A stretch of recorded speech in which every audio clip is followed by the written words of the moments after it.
Hello, ladies, gentlemen, however else you identify out there. Welcome back. I am the Watcher. And I have kind of a... Let's say I have an unfortunate story for you today. Now, as always, I want to get the ugliness out of the way right away. This story is very problematic. Let's just get to the list of trigger warnings for this week's episode, huh? We have racist dialogue. That's not dialogue directed towards a racial group. It's more like the dialogue of certain racial groups, how they have them speak, racist depictions of individuals, out-of-date and offensive language, use of certain words that were more accepted at the time and were, in some cases, the proper words to use that are not seen that way now and can be seen as offensive. Death. There's death in this issue. Mutilation. It doesn't really show it. It just kind of talks about it and shows the results of it. And there's a little bit of a non-Christian based religious bigotry pushed in there. This week's episode, of course, being called Voodoo in Manhattan. Well, you know, like the origins of zombies and voodoo. I don't even think it's really respected as a religion too much today. You know, people, I think, still see it as this goofy thing, and they tend to forget that it's actually a religion practiced by people. You know? It's just, it's not something to be lighthearted about. Now, despite all these warnings, I do feel the need to explain a bit. I will be presenting this story as it is for the sake of educational purposes. This is not the type of language I would normally use in any other circumstance. And obviously, the views expressed in this book, written in the 1940s, are not my own. I'm going to be completely honest with you when I say I sat down long and hard after reading this story and I considered not publishing this issue. Much like I had to do after reading some of Chick Publications' more problematic issues. But I came to the ultimate conclusion that despite the modern context, it was important. I mean, even if it is problematic or not, the thing is I'm going around and I'm reviewing these stories. I can't just skip over the parts of it I don't like. I can't skip over the parts that make me uncomfortable. And it honestly wouldn't be fair to my audience for you to not know what was in there. So, like, it's like if there's something really bad in a story, like, you know, I'm just going to use racism. If there's blatant racism in something, and you don't know there's blatant racism in there, and you go around saying, hey, I love this thing, everyone's just going to think you're a racist, won't they? You know, context, I think, is what's important here. But I do feel that as long as I'm recognizing these stories, it is important for me to recognize all parts of it. And again, this is a reissue from, I think, like the 90s or early 2000s. And my main motivation in doing this has, of course, always been the documentation of art, a classical form of American art, and the history with it, whether good or bad. You know, and I've crossed that line in quite a few episodes. I feel like it's really important to recognize sometimes not only how far we've come as a society, but in some ways how we're both being held back. And these are things I plan to explore in later episodes of the show, such as when I review Ironheart, which, despite a few problematic issues that plague a lot of American media, it does very much symbolize a big shift in the change in the way certain things are viewed in the zeitgeist of America. And again, as for the pedaling back, as for ways we have not changed, I'm definitely going to bring this stuff up when I read, like, What If Miles Morales Was Thor, which, now, I've seen a few other people's videos on that. I have the issue. I have not read it yet. I mean, just the cover's problematic. Dude has freaking graffiti on his hammer because he's black. Like, every single decision in that book comes down to, oh, he's black. Black people like this. You know, I watch Soul Plane, which just make it Soul Plane. That's essentially what I get from it. As always, my intent is never to be offensive on this show. Actually, I hope to do quite a bit of good with this show. That is why I do have two announcements this week. The first one being that, again, in lieu of this week being my birthday, I will be donating to a charity. And because of the content of this issue, and a little bit the content of next week's issue, which I'll get into in a second, the charity I've chosen to donate to is the NAACP. I'm not the most well-off person, like a lot of you out there, so I'm not really donating that much, especially when my channel's not making money. So I will be doing a $20 donation. I would like to invite you in the audience to also donate, or maybe to just other charities you think are worthwhile. And if you do, I would love for you to come back in the comments section and say which charity you donated to and how much, so we can really see the kind of impact it makes and how much it donates over time. Theoretically, this video will be up for years and people will see it, and you know, if just one person donates to something, that's pretty good, isn't it? Of course, my channel, the size it's at now, I cannot make the episode a fundraiser. I'm not even part of the YouTube partnership program. I have to be at 10,000 subscribers, and pretty far from that. I'm at 15 at the moment. Very nice. Appreciate all of you, by the way. Now, as for my second announcement, I actually have a contest for you, the viewer. So, you may have noticed how I am dressed. I am dressed like a detective, but not just any detective, a very certain detective in a very certain outfit for that detective. As far as I know, it's only appeared in one media, although it had multiple releases. Little hint there. So, what I will be giving away is, again, a $20 Amazon gift card. And all you have to do to win is to be the first person to comment who I am dressed like and which outfit am I wearing. Now, of course, all the engagement you do with this video, be in the comments, whether it's based on charity, whether it's to enter the contest, or even if it's just to tell me to go fuck myself because you don't share my ideological viewpoints on certain issues, I welcome you to do so. All that greatly helps the channel, and it'll help me grow, and it'll help me get to my goal of the 10,000 subscribers. And then, you know, I can really start doing some good with this channel. I would like it if I could, you know, host, honestly, multiple charities in my episodes. I know it's weird because it's fantasy is attached, but there's a lot of episodes like the last Team America we did. You know, I could have gave money to those people that clean up the ocean. Something like that. Or the people who are still dealing with the after effects of the BP oil spill, which is still affecting certain ecologies to this day. I mean, this is being recorded in August 2025, and you know, from what I understand, there's still local marine populations that are struggling to recover from the after effects of that. All this stuff I would love to have the ability to shine lights on and raise money for. Now, of course, if this is my first video you're tuning into, I'm sorry for that first bit. You know, I feel the need to be upfront with everybody, because I don't want you to get into something, like, I don't want you to start viewing the episode later on and then be shocked if you're sensitive to certain material. And obviously my episodes, I feel at least, are a lot more upbeat than this. But before we get to the story, I would like to point out that next week's episode is going to be another Team America, number 7, called The Emperor of Texas. So it's about Tex. Probably dress like a cowboy again or something. Be really offensive. Maybe I'll dress like a squirrel in a scuba suit. Well, I'll tell you what. Now, I will point this out now. It's not going to come up for a while. I'm probably going to point out again is they've been doing the solo adventures. Everyone's got an episode except for Tex and Wrench. Guess who doesn't get his own episode? Oh, Wrench. He gets a hot wife and an RV, but not his own episode. Although they might not just put him on the cover. Again, I haven't read these yet. I want to emotionally be invested and on the same level as you, more or less. Like, I want you to get my raw reactions to this stuff. So that will be coming out, you know, next week. But again, this week we are diving into the last in the first release of the volume collection of The Spirit. So without any further ado, let's get to it, huh? Because this has been quite a long intro. Okay, ladies and gentlemen, welcome to the main segment. Now, the outside is glossy, but the inside of this is quite flat.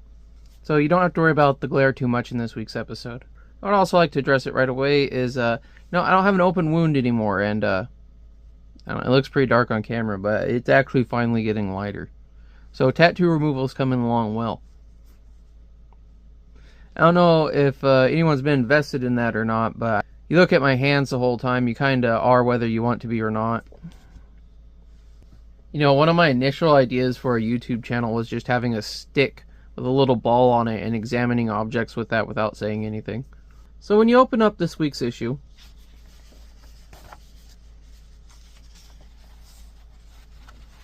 you're met with this. And I thought this had to do with Will Eisner, you know, and it actually doesn't. It's actually an ad for these kind of comics you used to see in advertisements. They were all made by this guy, Harvey Kurtzman. I guess he put this book out. It was just one of the early ones. And it's talking about how copies of this book are on sale now, and you can call this number to get it. And I called this number. It directed me if you were a senior or not. If you were not, it hung up on you. If you were, it was to apply for a life alert button. I don't know if it was real or a scam. I thought it was pretty funny. Because it's like, it's an old number, you know, so I tried checking it, and it was just funny. It was like, oh, it's an old person thing. I'm doing these videos on my phone. Again, as the channel starts to grow, I do plan to put more money into it, get better cameras, and then I can do things like call this live on video, which I think would be a lot funnier. He does have a letter. It's at the end here. You know, that's the thing. I've been reading these. I didn't feel like it added much. I will leave it up on here if someone else wants to read it. I really didn't feel these like added to the story very much myself. Not enough to read and take up your time in the episode. So like, I remember saying like when I get to the next book, I ain't even getting to the next book. I just ain't wasting your time with it anymore.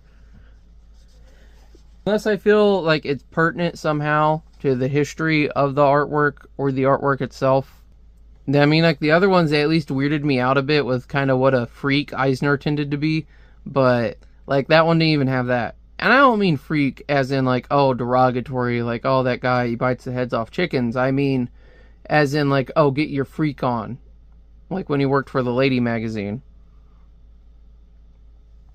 Okay, so you start off with these two men in the cemetery. And you might notice this panel here. It's actually the panel from the back there. That is colorized. And I think that might be this issue. Or this story in this issue has the worst print quality of any of them, and a lot of the details are lost and muddy. I think they might have been copying from colors. I don't know. Like in this panel, you can see there's some sort of copyright printed in there that wasn't the copyright. 1946 is when this came out. Wow, I could read that off there. So it starts off with Ivory White and this other guy, and the dude is terrified. And I'm going to sum it up before I read it. The guy pretty much wants Ivory to take him to show him where the spirit is. I thought it was going to be like some gangster's handyman trying to plug him or something. Anyways, but Ivory knows the spirit's there. He works for him at this point. He like accepted the job as his personal cabbie, whatever that is. He's still scared shitless. Like his whole character is just being scared of ghosts. And again, I'm just going to read a lot of this dialogue, how it is. And I might struggle through some of it because of just how it's written. It is nigh over Willowwood Cemetery. A cruel wind moans as it whips through the lifeless branches. The air is heavy. A storm is approaching. That tree looks weird. It looks like someone trimmed it bad. Now and then, lightning flashes across the grim, backlit sky, and the cemetery is revealed in the eerie light. Two figures struggle against the wind. Let's go home. Now look a here, Ebony. You said you'd take me to see the spirit. And don't you welch at this point. Our need is vital. Guess I'm giving him a southern accent. Suddenly, out of the ground ahead, a column of smoke issues. And Ebony's just like, yow! And he's like, ghost! And he's trying to run out of there. And the other guy's holding the guy who doesn't know what's going on. He's just like, dude, no, wait, Ebony. There's a man rising out of it. Stand still. And it's of course a spirit there. I mean, I already pointed out. I kind of ruined the first page.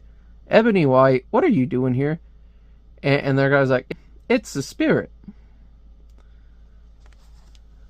I do really like that panel. I mean, that looks cool. The lighting and whatnot. That's one thing I'll give Eisner is like the way he draws the dynamic lighting. Like, I mean, like right here, how it, of course he made his eyes freaking beady as hell. But just how it's overshadowed because he's under the tree to light up. I forgot his eyes were like that before I zoomed in. As I'm recording this, I'm actually watching it through the camera and reading. Otherwise, I get a big headache trying to do this. Okay. So, they go down into his little base there. You must excuse us, Mr. Spirit. And I mean, just look at this here. Like even if details are all this, what's going... He looks like a puppet. He looks like a stick with a head on it. Like, why did you draw him like that, Will? Looks like a knob is what he looks like. And, again, I am going to read this dialogue, how it is written. And these terms are considered outdated and offensive now, but at the time they were not. You see, the members of our lodge, the secret society, for the aid of orphans, are convinced that the building in which we meet is haunted. Humph, such nonsense. However, as chairman of the board, here to ask you to investigate. And he's like, please, boss. And I gotta tell you, this one, I had to stop and read this like 7 times, and then I took a break. I took a smoke break. You know, I had a little drink of tea. I came back, and I was like, that harumph, what the... That's the thing. Like, this issue, like, I just hated it. That just made me hate it. Like, I've complained in the past, and it's not just the black characters. He'll do this with the gangsters, too. He just tries to make them sound stupid, but he writes it in such a way that it's hard for the reader to decipher. Or maybe I'm missing some context. Maybe people back then were used to reading that. It'd be like people then trying to read our text messages and decipher LOL and yeet and all that. I have no time for such nonsense. But oh, very well. I'll drop over and exterminate your ghost. And he's just a dick. He's like, I really don't care. I feel like he's only doing it because Ebony asked him. I mean, he kind of owes the guy. As they leave, the spirit descends into the underground laboratory. Oh, I guess he wasn't lighting him in. It was just showing he's standing on a ladder and he has smoke pouring out. Very dramatic spirit. And then, oh look, his hat and gloves is there. Because he won't wear them. Now let's see. Oh yes. My little smoke screen. By Jupiter. That little job in Harlem might give me a chance to use this. Didn't you just use it? These capsules ought to be enough. Well, I wonder how I was going to use them capsules. Meanwhile, in the lodge in Harlem, the secret society opens its weekly meeting. I don't know why it's secret. It seems like helping orphans. I don't know. Our exalted chairman, Brother Rufus Blandy, will open the meeting. I think that's the first time in any of these that I've read like full sentence out of him come from a black guy and it not just be bullshit in one of these comics. And then it follows up with bullshit. Okay, so, brothers, pursuing my elect duty, I have the privilege to announce that the spirit will personally be present tonight to discover the cause of the weird noises. Dem ghost, ain't no spirit gonna chase them. Just hear a thump and they're like, it's a ghost. I might be off on this, but I'm pretty sure that is also a black stereotype. Just them being cowardly and afraid of the supernatural. I mean, it's a very old, outdated stereotype. I don't think it's one that's too current anymore. Now will Brother Henry Stout read last week's minutes? Yes, sir, Miss Chairman. Mist Chairman. And then you hear a... Ah, it's come again. Oh man, that guy's got some jowls on him. And, I mean, like, this panel right there, that is just, like, that is out of, like, post-Civil War cartoons right there. I think even for the time, these depictions were outdated. I don't even think this was, like...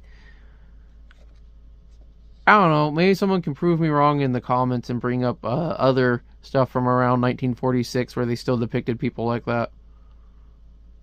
I guess Bugs Bunny, actually. Last week we appointed Brother Cutler chief bouncer, 'cause his wife's brother Bill once trained with the champ. Psst. Ebony, where is the spirit? Gosh, I don't know. But he won't fail us. Kind of makes Ebony have like the worst accent. And as the meeting continues, there is no sign of the spirit. A moves the meeting be adjourned. Brother Ebony will lock up. A second demotion.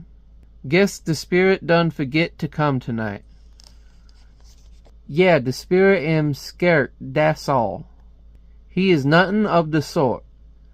He is a powerful busy man, and he's all mad sticking up for this guy that has really just been a dick to him so far. And I gotta tell you, this is one of those ones I had to of this sort. Dude, that one took me longer than anything else in this whole book to figure out what the hell he had written. I have some trouble with my own writing, misspelling things and whatnot. It's part of why I make videos. It's much easier to get my thoughts out. But Jesus freaking Christ. Tut tut. Let us not quarrel, brother. Is you going my way, Brother Ebony? You know, dem ghost is mighty odd, and there's a little hand reaching for him. Now I've heard noises, but none like those. My theory is that they am mere squeaks o' the boards. As you can tell, I'm not reading it this way for comic effect. This is really laborsome to have to try to read this. Ain't that so, Brother gone? And you see a cloud going down the alley. Dude doesn't really try to help him. And it was a spirit, I guess, in the alley. Shh, stop it. I'm the spirit. I want you to tell me about that house. You didn't have to do that to him, but I guess you did. Well, you see, this house was formerly owned by a white man, Hilary Dale, 5 years ago. He suddenly left for Haiti and never returned. The bank foreclosed on his mortgage last year, and we done bought it. Well, that's simple. Old Dell must have returned. He wants to buy back the mortgage and is trying to scare you out. But I'll go and take a look.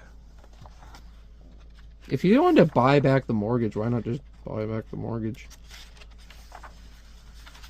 The story really breaks down from here, but it's a lot easier to read. I'll be waiting, boss. Chasten you needs me. He's just climbing up the wall like freaking Spider-Man. Now that I'm on the roof, I've got to find a quick way down. Suddenly, crash, just through the boards. Whew. Certainly did find a quick way down. Now let me see. I must be on the top floor. Hello, a trap door? Gosh, a voodoo setup, so he immediately recognizes, I don't know, there's some weird paint on the wall and a hunched over guy. He's like, yep, this is some voodoo shit. Although I guess he could just be assuming because he heard Haiti earlier. He's like, uh-oh. Welcome, Mr. Policeman. I'm not a policeman. I'm the spirit. Who are you? I, too, am a spirit. The spirit of Baka, the professor of terrible powers. I guess he saw all this stuff right here as kind of off camera. He's at the altar. There is my altar. That is Lupo beating the drum. He is summoning the spirits. Before I prepare the charms. And my fine feather friend, what do you do with them? Sell them to the superstitious, so that they may ward off evil and inflict punishment, even death, upon those they hate. Guy's just like, yep, this is everything I'm doing. Expletive, dump. And the spirit just instantly turned. Your eyes were so cordial. Now you're just grabbing him by his weird little neck. Why, this is nothing but a racket. You charlatan, stealing pennies from these poor folk with your junk. I'm going to wreck this whole setup. And that's the thing I meant about a bit of religious bigotry. Because, again, this voodoo is a religion, and first, I think just using it in this way, and this is, like, kind of the least offensive out of all the stuff I've seen back then, but I mean, that's very insulting language. Like, if the tables were turned, if it was like an altar with Christ on the cross or something, people would be very offended by someone saying that it was junk and that someone was going to smash it. I think a lot of people tend to forget that even today about voodoo. Lupo! Lupo! Get him away from me. Crush him, Lupo. I will get my whip. And he's got his whip and he's like, right across his face, makes him drop the gun. Ha ha ha! Now Lupo, crush him and throw him into the water vat. I like how he just has a whip and that's his go-to weapon. So Lupo is this huge giant of a man. He just takes a swing. The spirit ducks and gives him a liver punch. The spirit smashes home a pile driver blow. Lupo staggers. Slowly the spirit backs away. The gaping hole of the ancient water vat looms behind. Get him, Lupo! Now for the smoke screen. I hope it works. Whoosh. Seizing the spirit's second advantage, the spirit dives into the tank. And again, I really like the lighting in this with the water, like those ripples right there. Like, dude, how this guy can get so much detail out with friggin' ink. It worked. Stick around, boys. I'll see you later. Not just with ink, but with such little space. You big fool. You big lumbering fool. You let him escape. Now he'll bring the cops down on us. Get downstairs quick. He starts whipping at him. Two guys living in the basement with a whip. One of them's naked all the time. Meanwhile, the spirit dives, searching for an opening in the tank. Took his jacket off. I guess so you could see his rip. I can't hold my breath much longer.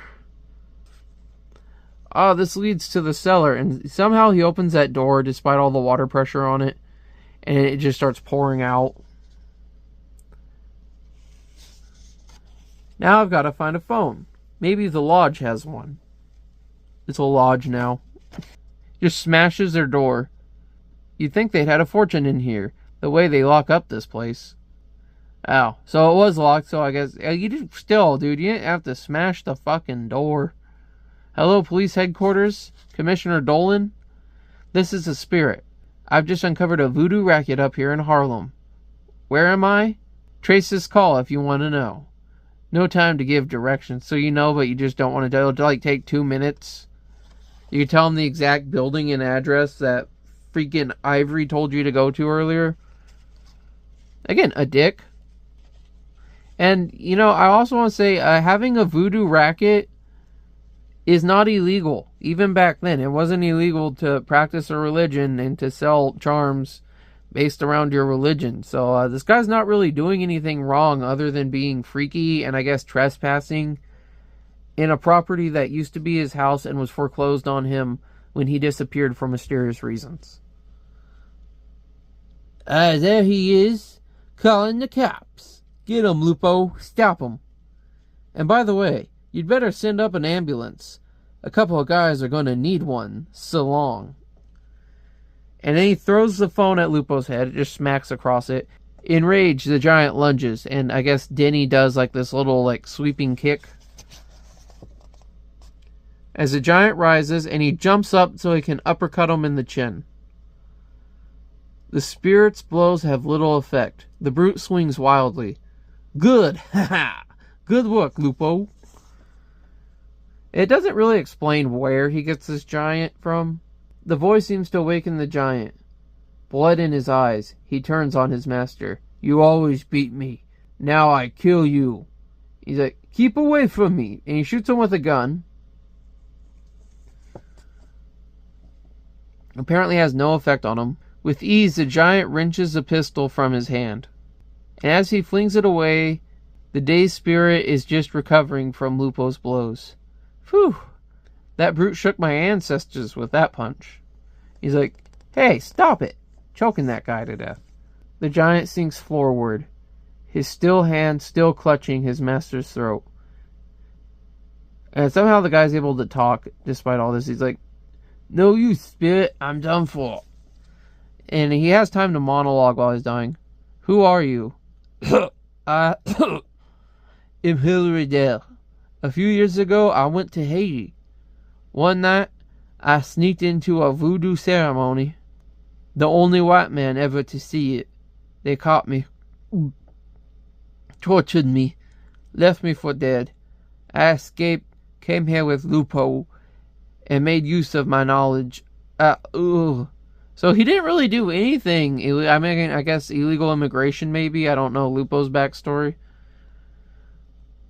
But he got mutilated, lost his house, came back and squatted there, was selling religious charms to a religion he converted to. I guess he beat the shit out of the giant somehow, but he kind of, I mean, obviously you could have killed him at any time. I don't know, because he had the whip. I guess a gun doesn't bother you. I don't know why a whip would. This is a very weird, it's just like, yep, this happened. So a few minutes later, "Hurry, Miss Spirit. I hear police sirens."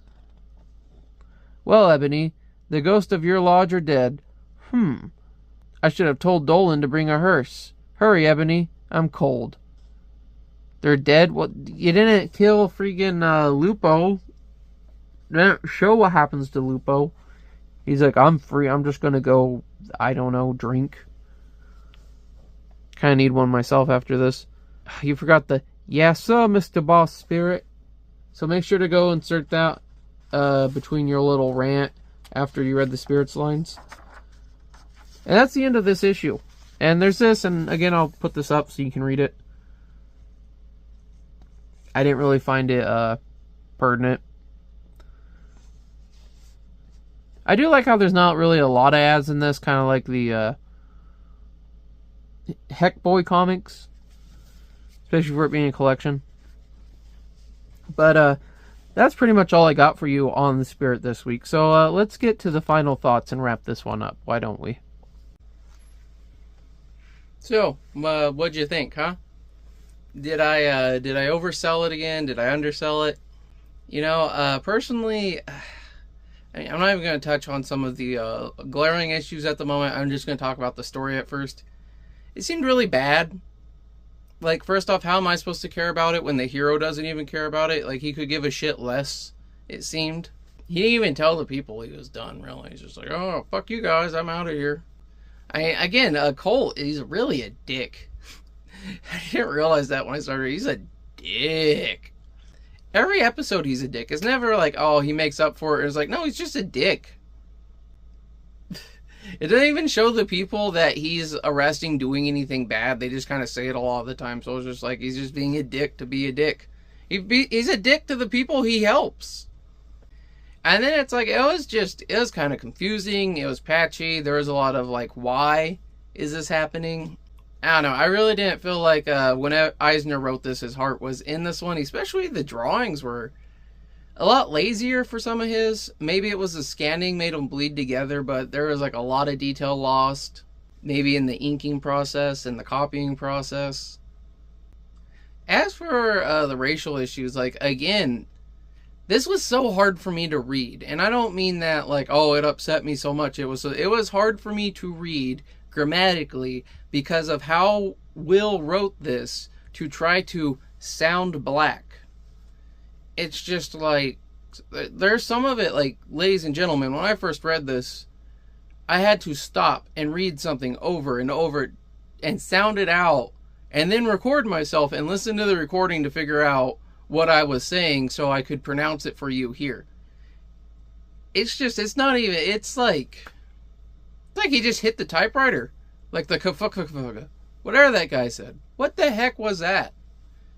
And it's just like, I mean, I think he's trying to be positive in this issue with the whole helping the orphans, you know, and all that. But again, he's a dick. He doesn't seem to care. And the drawings and the actions of the people are so insulting.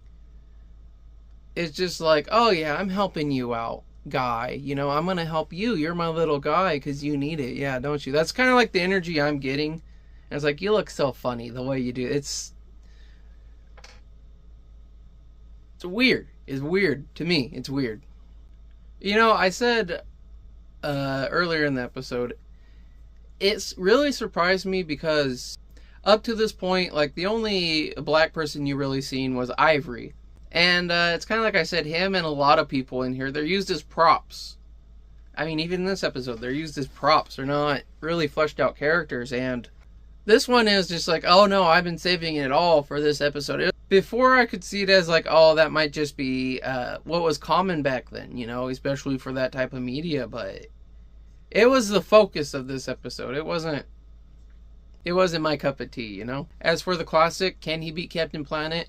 Again, I'm going to say no. And again, I'm going to say I don't think the Spirit will ever be able to beat Captain Planet. If anything, Captain Planet would teach him a few things about getting along with your neighbors, huh? You know, it's like I said at the beginning of these, I really like old detective stuff. The more I read these, I'm still loving it. I'm loving the story. I'm loving the art, more or less. But Denny Colt himself, I hate him. I hate him, and he's an absolute asshole. But the thing is, I love to hate the guy. You know, it's like... And that's the thing, he's the protagonist. And I fucking hate him. But he's such, like, an unbelievable, ridiculous, over-the-top asshole that it's like, what are you going to do here? You're going to grope the lady? You're going to shoot a kid? You know, it's kind of like Steven Seagal. He has this movie, Glimmer Man, and there's this great scene. Let me, oh, here, I got a gun right here. Alright, so, Glimmer Man, he's dressed, he's got this silk robe and some prayer beads for no explicable reason they ever touch on in the movie. And they're going to confront this kid in the classroom, and it somehow gets to where the kid's back is at a window, and Steven's got his gun drawn on him. He's doing, you know, the high fins he likes to do. And the kid's all with his gun, you know, just shaking, just scared shitless. And Steven says, "Come on, Johnny. I don't want to shoot you, and you don't want to be dead." So what do you think he did at that moment, ladies and gentlemen? Steven Seagal drops the gun and tackles the kid through the window. Or I don't know if you've seen the Onion movie, but Cock Puncher. You know, just, that wasn't even a parody of him. That was just, he's like, I've been waiting to make this movie for years. Well, let me get full Steven. This is my defensive pose. See, I could block off anything on the screen. I wish I had someone like off camera to shoot me while I was doing that. That would have been hilarious. You know, personally, I'm one that believes that you get what you put into the world. And I would rather leave it putting more in than I took. Well, till next time, if you stuck around this long, I really do appreciate it. Especially with the nature of this issue, which can be challenging to some people. And if, for whatever reason, you were personally offended by this episode, by me, things I may have said or done, or my interpretations of it, although being well-meaning, I do truly apologize. It's never my intention to hurt anyone or to leave anyone with a sour taste in their mouth. And I hope it will not stop you from joining me in the future for more comics. Well, until then, stay safe, ladies and gentlemen, and I hope to see you again.